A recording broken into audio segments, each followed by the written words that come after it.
what do you think I am? You know, take a guess. But it always made me feel a little weird. None of my friends got that question.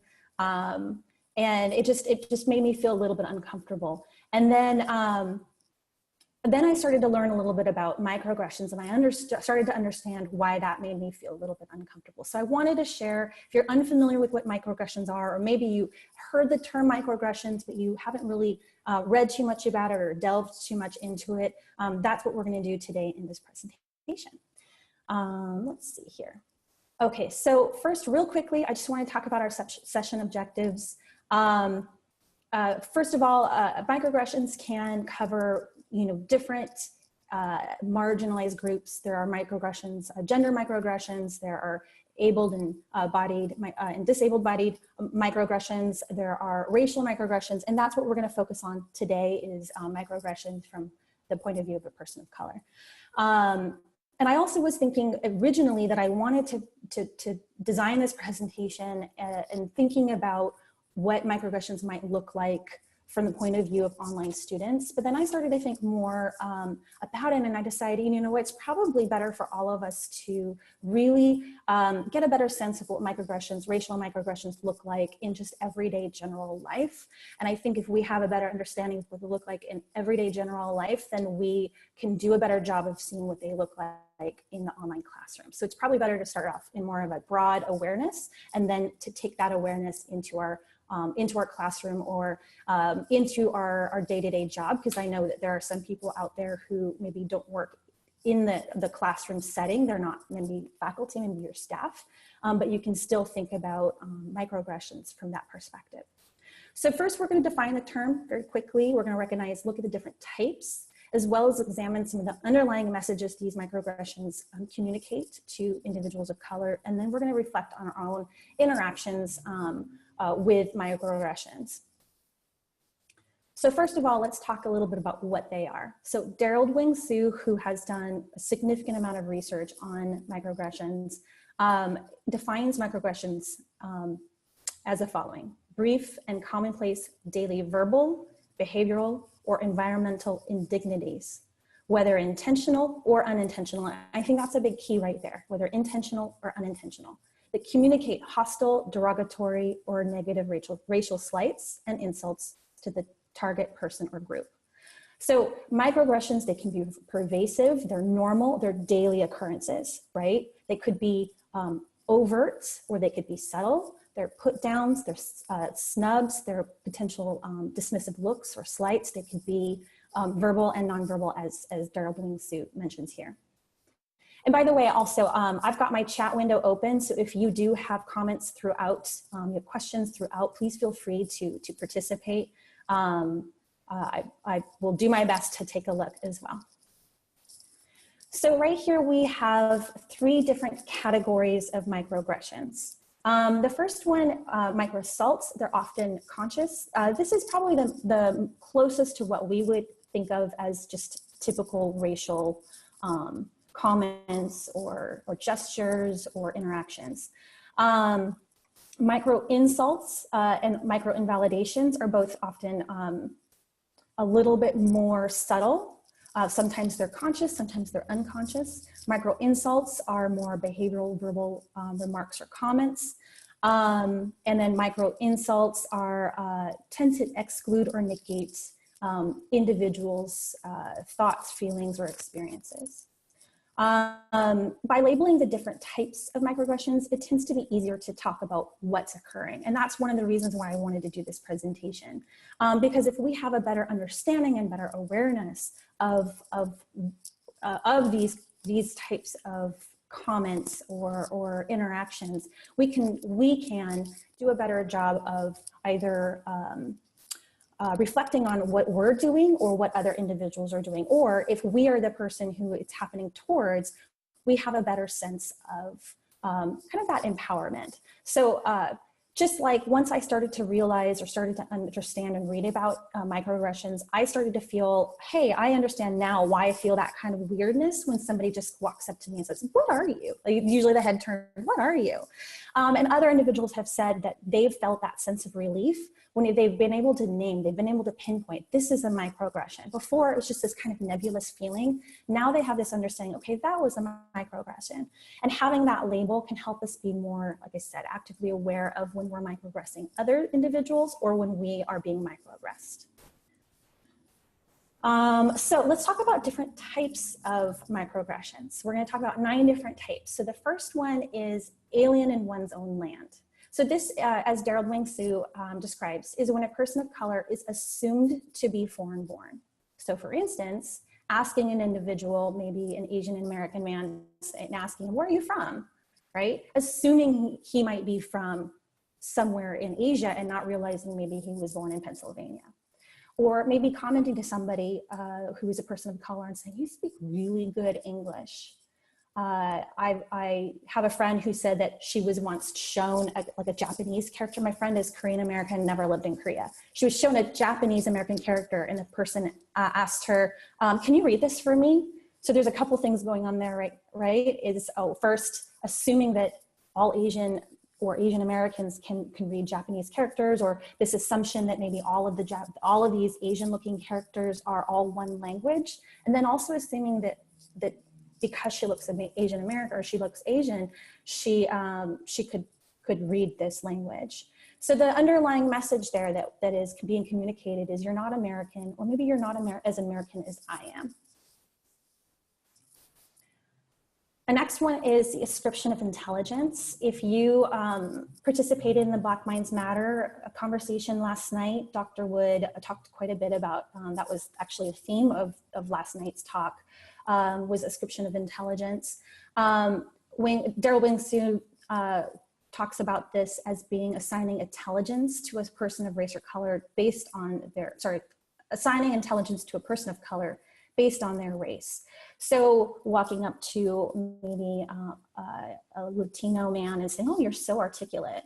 Or saying to a Black woman, you're a science major?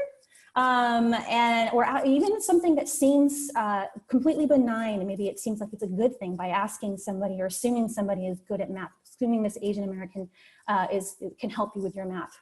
What this is communicating is it's showing people that you feel it's unusual for people of color to succeed, or the opposite, that all Asians are good at math, or all Asians are good at engineering.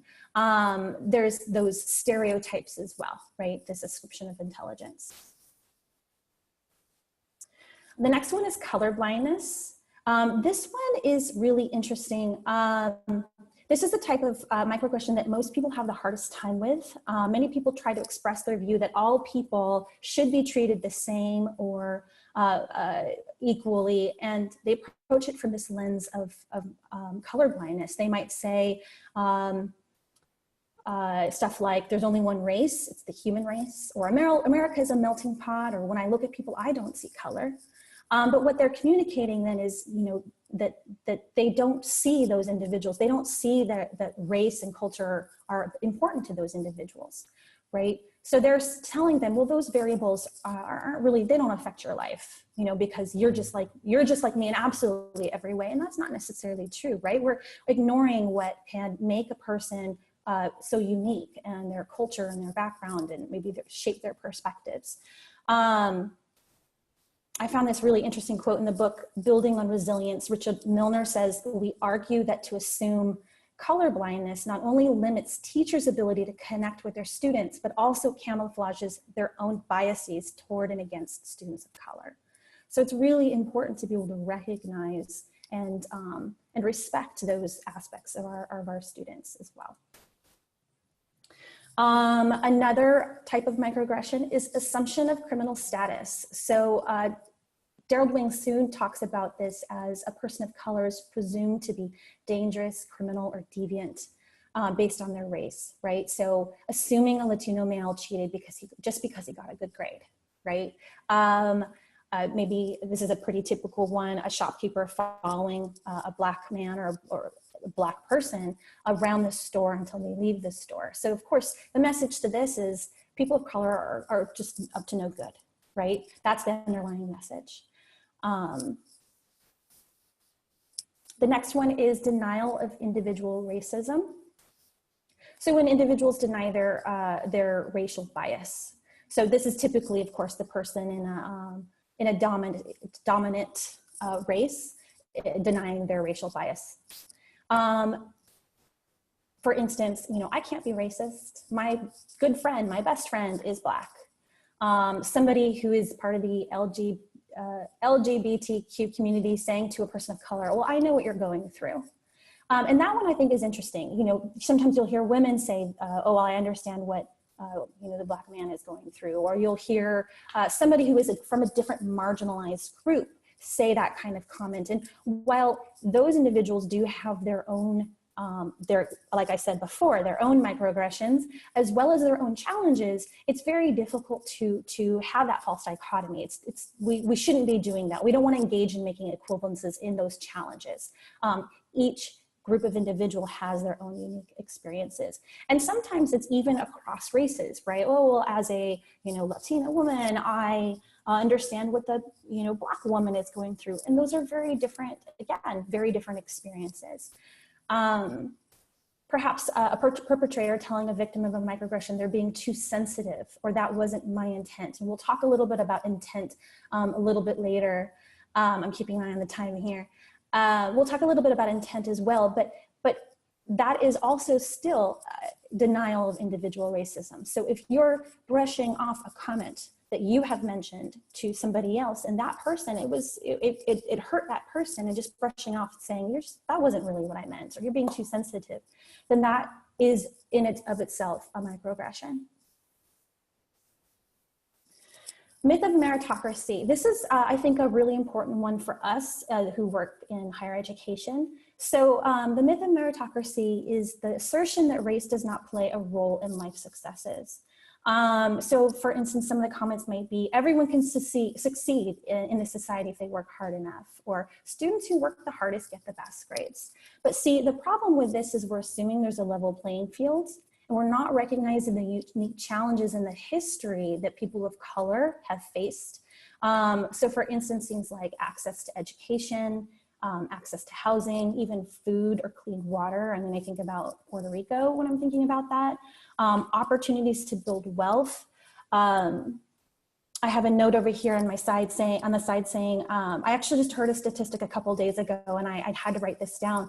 But apparently a white college dropout has the same amount of wealth as a Black or a Latino college graduate, which I think is just a staggering idea. And I have a link if you wanted it. I can't give it to you right now because it's in my notes of my presentation. I was going to link it in the chat window if you wanted to read more about it. But I'll say it again, a white college dropout has the same amount of wealth as a Black or Latino college graduate. I think that's just crazy. That's just mind-blowing. Where's my mind-blown emoji? But anyway, so the message we're articulating when we say this idea is that, you know, people of color are lazy or incompetent, they need to work harder, or that everybody starts off on the same playing field, which, as we know, is not true. Let's see here. Another microaggression type is pathologizing cultural values. This Sue talks about is the notion that the values and communication styles of people of color are seen as abnormal or lowly. So for instance, asking an Asian individual, why are you so quiet? Maybe an employee handbook banning cornrows or afros or different natural hairstyles of people with African-American descent. Or even saying something to a person of color such as, but you sound so white. What is that saying? That's saying, you know, leave your cultural baggage outside, assimilate to mine, assimilate to the dominant culture. Or you should be assimilating to the dominant culture. You shouldn't be looking, speaking, acting from your own culture. Another one is second-class citizen. This is treating people of color as lesser. So Southeast Asian male or Latino male being mistaken for the groundskeeper. I know that this is fairly common on college campuses. We're online, but if we were on ground, that often is the case for Southeast Asian or Latino men. A white customer greeted warmly walking into the store, where a customer of color is kind of hastily greeted and brushed aside. Of course, we're communicating here that whites or the dominant culture is more valued than people of color.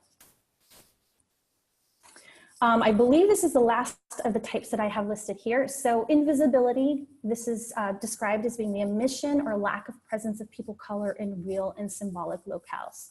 So, up until not too long ago, you turn on the television and pretty much every TV show had maybe one person of color, and typically the lead individual wasn't. I have a story from when I was a little kid. I always had this daydream of being in commercials. I don't know why. I was like 7, and I thought, oh, I want to be the kids that are in those commercials that play, they're playing like the board game and they're all excited.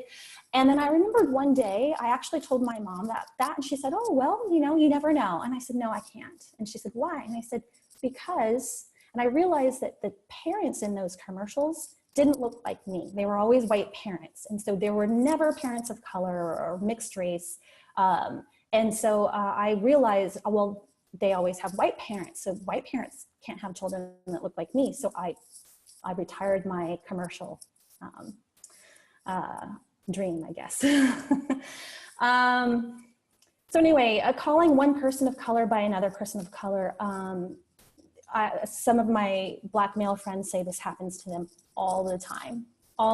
They say, especially if there's 2 Black men in the classroom or wherever they are in the job, those 2 men's names always get mixed up. And it's this idea, oh, I don't have the underlying message on this slide, sorry about that. But the idea again is you're not important. You all look the same, right? Naming a school Robert E. Lee High School. There's a school in Texas that just changed their name from Robert E. Lee High School. They changed it to Legacy of Educational Excellent High School, so it still has the LEE, but it means something completely different. And to the students, especially the students of color and the Black students in that school, that was such a big deal, because naming it Robert E. Lee High really, of course, made them feel invisible, in their history and their culture invisible. Move on to the next one. So I mentioned before, I was going to talk a little bit about intent versus impact. And I know I've had some conversations with some of my friends about this, because they would say things like, well, but the intent, they didn't intend to hurt that person. Or when I said that to you, I didn't intend to mean it to be that way.